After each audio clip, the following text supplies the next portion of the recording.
Hello and welcome to Digital Photo Academy. This is Asif Raza. This video is a follow-up to the previous video where we had started discussing the various tools on the toolbar. And the last video we had looked at the first few tools up to the selection tools where we looked at the magic wand, quick selection, and the object selection tool. So following that, the next tool that we're going to be looking at is the crop tool. Now, when you choose the crop tool, you will notice that on the window there's a frame around the image, and basically what it's doing is it's telling me that I can grab it from different corners and adjust it to the crop that I'm looking for. Because when we choose the crop tool, please pay attention to the options bar at the top. There's a bunch of options. So the very first option is referring to ratios. So what ratios are is the relative width and height that you wish to crop the image to. So there are a whole bunch of presets in here. So if I left it to the original ratio, then I could grab it from one corner, and even if I tried to move the cursor around, it doesn't really matter.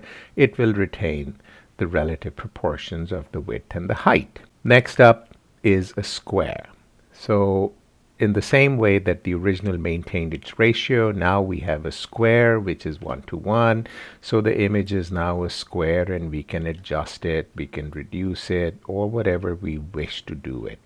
So in the same manner that we can do a square, there's a whole bunch of presets available over here. And you also have the ability of creating a new preset for yourself, or you could say, hey, I wish to define what kind of a crop I want. So if I went to the width and height plus resolution, I could say I want my width at 10 inches, the height at 6 inches, and the resolution at 300 pixels per inch, or centimeters, I'm keeping it to inches. Or I could change my resolution if I was posting it on a web environment. I could choose pixels over here as opposed to inches and modify the resolution from 300 to whatever that I may want. That's one way of controlling it. And if you like what this is a crop that you consistently use or on a regular basis, there's nothing stopping you from saying, hey, I want to create a new crop preset. And when you click on that, a new dialog box opens up and you can say exactly what you want, and this will then become a preset. So if I hit OK, if I go to the drop down, you will notice that there should be a new preset which is 10 by 6 inches and at 300 pixels per inch. So that's one way of approaching this. So we understand this option.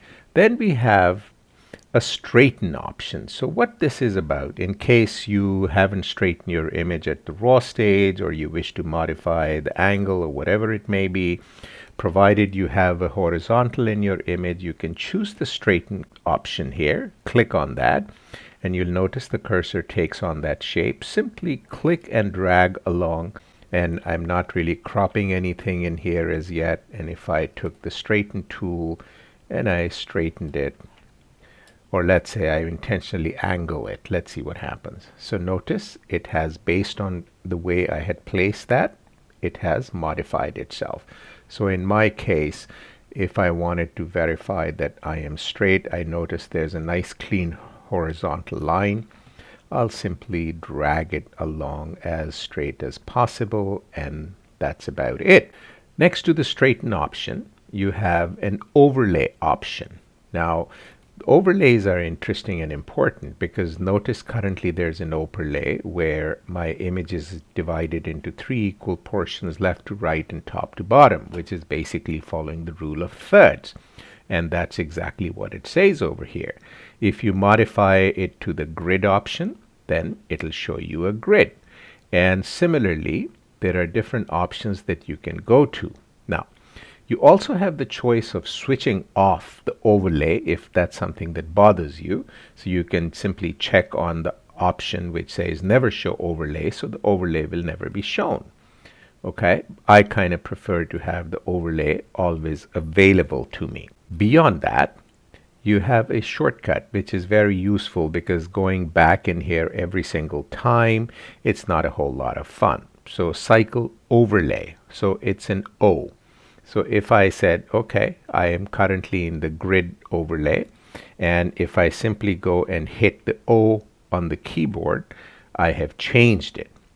And then O again, and it modifies itself. And then O again, and it changes itself again. And then O, and so on and so forth. Now, if I wanted to change the orientation of the overlay, for example, this is the golden curve, and currently the line is starting from the bottom left and going up to the top left. So all I have to do is press Shift and O, and the orientation of that will change. So I did Shift and O, and notice it's flipped over and modified itself, and you can continue cycling through until you find the choice that you may be seeking. So it's all completely adaptable and changeable as you may wish to. Then there is this option of delete cropped pixels. So if you have it checked, what will happen is that when you do create a crop, it'll lose all the pixels that are out there. But if you don't check it, then Photoshop will retain that information as cropped information, and you will never really be deleting that pixel space. The content aware is pretty cool. For example, if I say, hey, I wish I had framed the image differently and I had a little more space to the right and the left, or whatever it may be. So if I extend this from the right hand side further out, so right now it's proportional, okay? So it's set to the original ratio, a 4:5, for example. So now I have a 4:5, relatively speaking, and there are spaces on the left and right. So what happens when I do click on the apply, which is the check mark at the top? Let's see. So this may take a few moments for it to actually apply itself.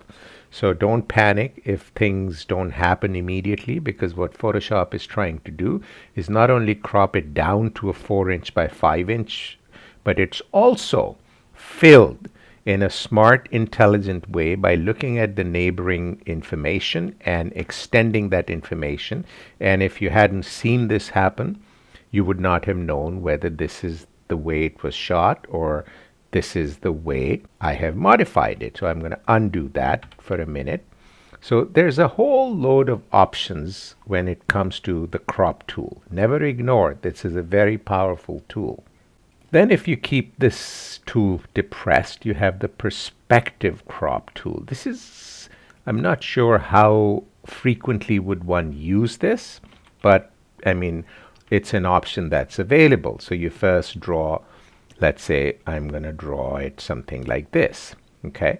And then I want to modify the behavior. So if I kind of created this sort of a angularity to the image, pay attention to the horizontals and see what happens when we actually apply it, okay?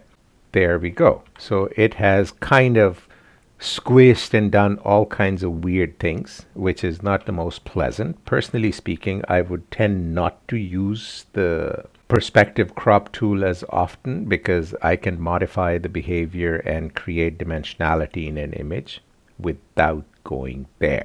We're not going to talk about the slice tool, either the slice select or the slice tool, because these are mostly used to create smaller pieces of an image to make it efficient for a web environment. If you were a web developer, then yes, it is extremely valid and very useful. Next is the frame tool. Frame tool again doesn't really relate to photography directly. It's more a design thing.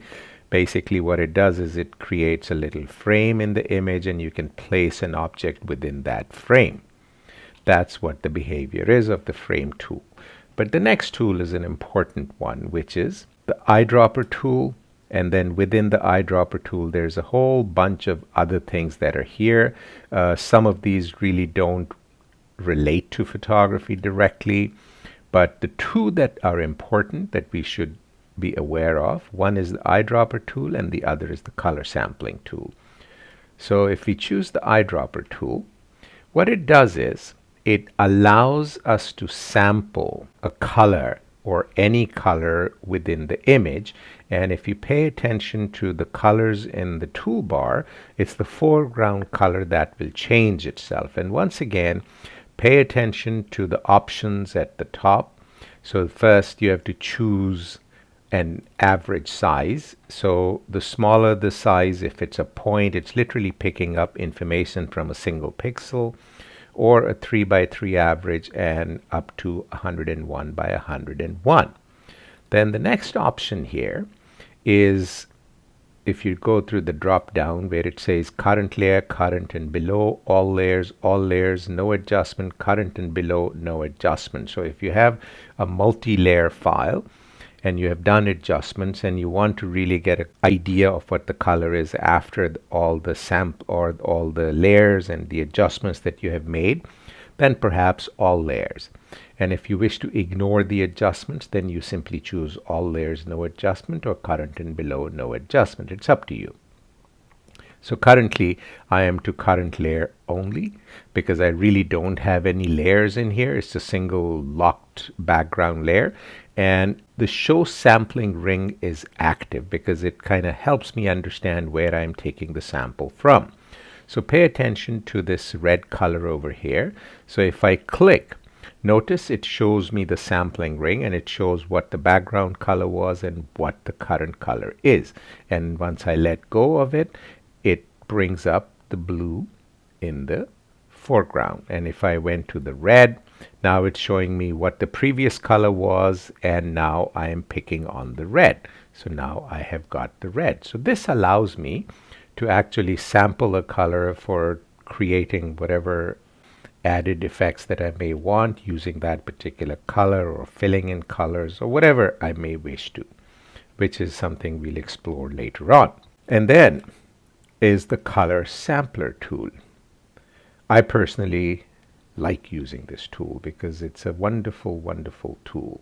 And what this does is it again has the same options of point sample, 3 by 3, or anything up to 101 by 101.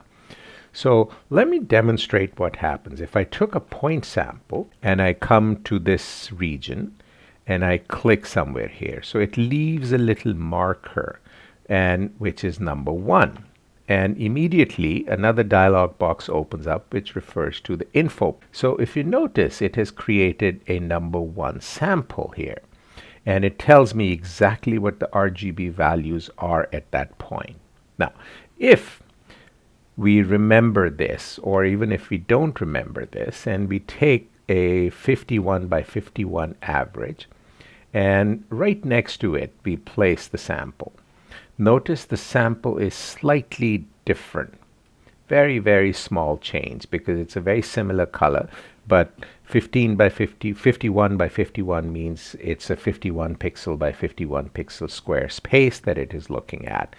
So you can place multiple bits of markers to get information with regards to highlights, shadows, or colors, whatever it may be. So for example, if I place it on the white, it tells me exactly what my white values are. And now I can make adjustments based on the fact that this is what it is, so I don't blow up the highlight, and I'm not really dependent on how my monitor displays the image. And if once you're done, these are non-printing characters, you can leave it alone, but if it visually bothers you, you simply go to the clear all and click on clear all. Hopefully these two tools made sense, and next we will discuss in another video our retouching, spot healing, healing brush, patch tool, content aware move tool, and the red eye tool. So I look forward to seeing you in the next video. Thank you very much, and look after yourself.